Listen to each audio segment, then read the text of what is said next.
Менин атым Ырскелди, мен 16 жаштамын. Ошо 4 жылдан бери ушу оюнду ойноп атабыз. Эми ошо баштагандан баштап эле эме бар болчу. Үмүт ошол жака барып илинип калабызбы деген.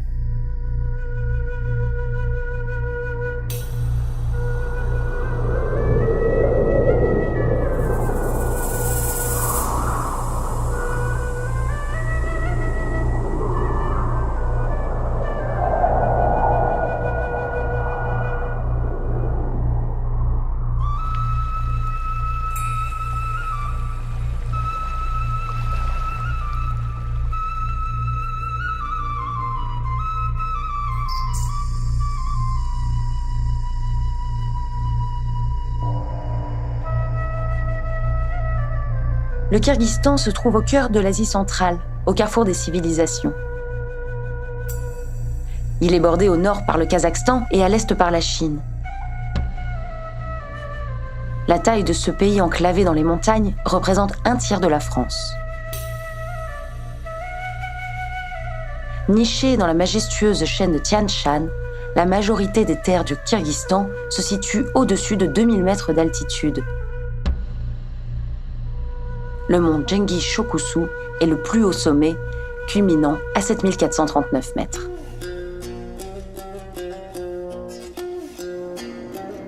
Influencé par la Sibérie, son climat continental amène des hivers rigoureux et secs, allant jusqu'à moins 35 degrés.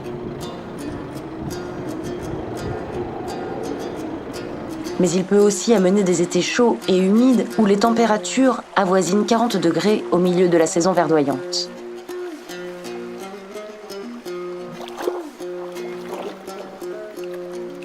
Peuplé de 6 millions d'habitants, le Kyrgyzstan a obtenu son indépendance à la chute de l'URSS en 1991.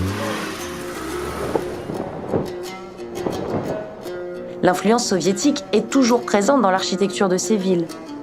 Le russe est d'ailleurs la langue officielle parlée et comprise dans tout le pays, même si de nombreux habitants s'expriment en kirghize. Sa capitale, Bishkek, se trouve à 40 km au sud de la frontière avec le Kazakhstan et abrite pas moins de 875 000 habitants. Chaleureux et haut en couleur, le Hoche Bazar est le grand marché, bien connu des locaux.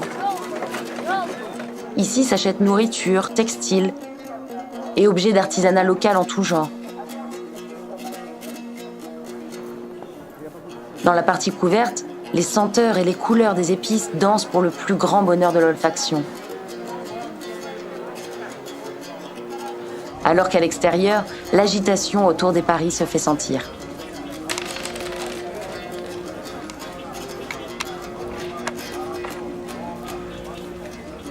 En opposition à l'effervescence de la ville, on trouve la tranquillité et l'immensité des plaines kirghizes.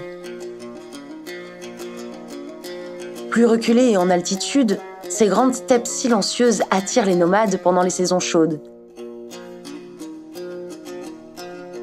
C'est ici qu'on élève le bétail. Au gré des saisons, chèvres, moutons et chevaux suivent ces hommes qui vivent exclusivement des produits de l'élevage.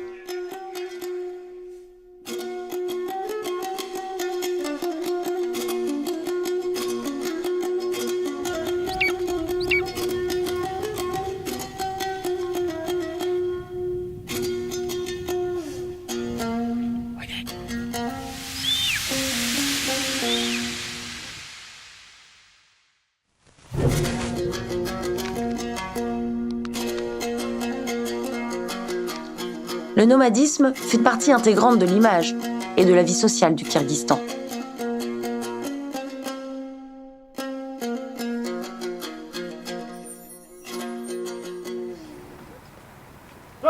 Durant les hivers hostiles, les nomades se sédentarisent dans de petites maisons où il fait bon vivre.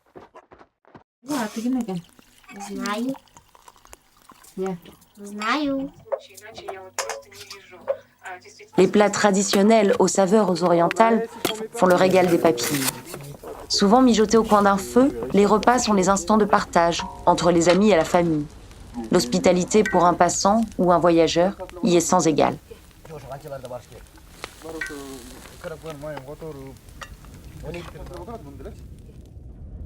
Le cheval constitue le pilier central de la culture kirghize, à tel point que les familles s'estiment par la valeur, la vivacité, ainsi que la robustesse de leurs chevaux. Utilisé comme moyen de locomotion, il permet d'accéder à des lieux éloignés et souvent inaccessibles. La relation avec le cheval est cependant très différente de l'Occident, car l'animal est également considéré ici comme du bétail.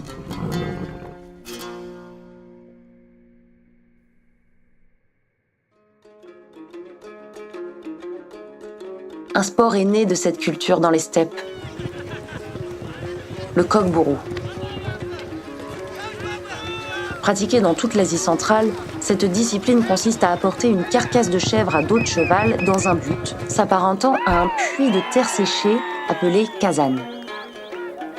À son origine, ce n'était pas seulement un jeu, mais aussi un exercice d'affrontement entre les guerriers nomades. Cela donnait l'occasion aux jeunes d'apprendre la lutte à cheval ainsi que le combat dans des conditions extrêmes.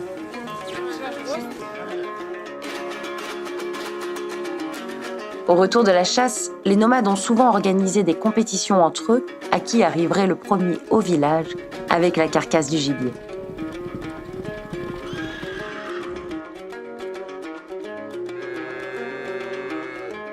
En 2007, Mounarbek vient en France rendre visite à son frère. Il est kirghize et pratique le coq-bourou depuis son plus jeune âge. Ici, il se prend d'amour pour le horseball et se met en tête de l'introduire dans son pays natal. C'est le début d'une grande aventure. Mounarbek nous a fait venir avec quelques cavaliers en septembre pour une présentation du horseball pendant les World Nomad Games. Donc nous, c'était un peu immersion dans ce pays-là où on a découvert justement le coq-bourou, on a découvert un petit peu tous les sports traditionnels du Kirghizistan et plus largement des peuples d'Asie centrale.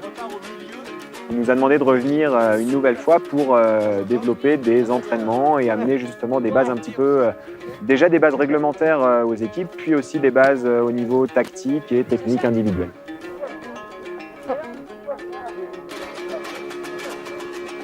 En France, le horseball est né il y a une cinquantaine d'années, avec un ballon entouré de lanières de cuir. Pratiqué aussi à dos de cheval, ce sport s'est inspiré du coq-bourou et du pato argentin. Le horseball se joue dans beaucoup de pays d'Europe.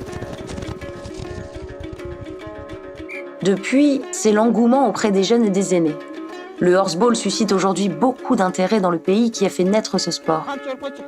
Plus accommodant qu'une carcasse de chèvre, le ballon facilite la pratique du coq-bourou, notamment pour les plus jeunes, laissant présager un avenir riche pour ce nouveau sport équestre. Avec l'enthousiasme et la qualité des cavaliers dont ce pays recèle, le Kirghizistan voit loin. Il vise la sélection d'une équipe représentant leurs couleurs à la Coupe du monde de horseball en 2020. Un sport rené de ses origines.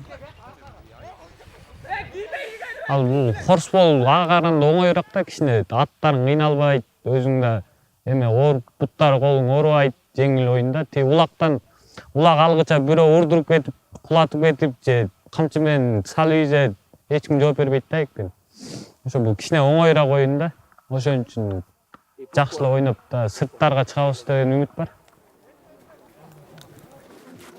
Bien décidés à aider les Kirghizes dans leur apprentissage du horseball, les Français ont organisé avant leur départ une récolte de matériel qu'ils ont amené avec eux. De quoi fournir une équipe entière. Chaque jour, les Français se sont rendus dans différents villages près de Toktogoul pour faire des séances d'entraînement de horseball. Des dizaines de cavaliers étaient présents, prêts à apprendre et pleins d'enthousiasme.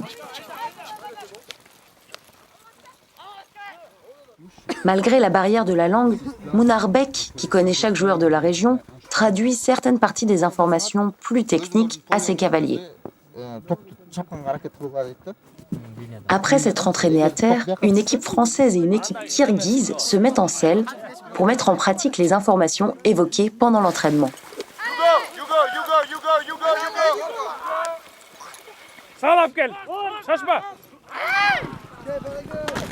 Quelques jours après les entraînements, un tournoi officiel est organisé. La presse, la télé nationale et l'ambassadeur de France sont présents.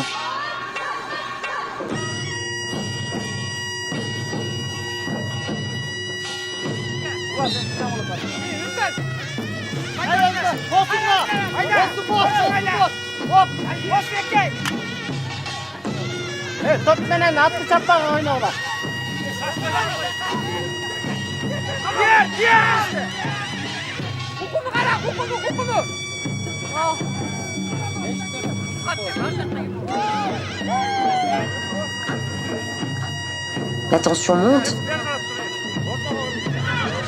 les échanges s'intensifient.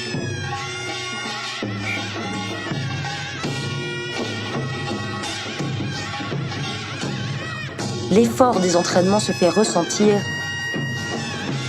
pour le plaisir des spectateurs venus en grand nombre.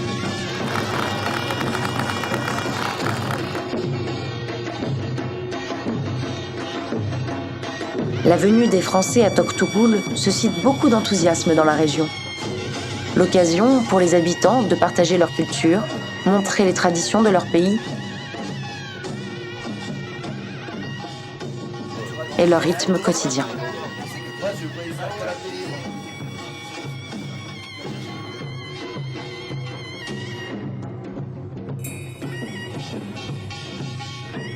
Au-delà du partage d'un sport, s'annonce une belle aventure humaine.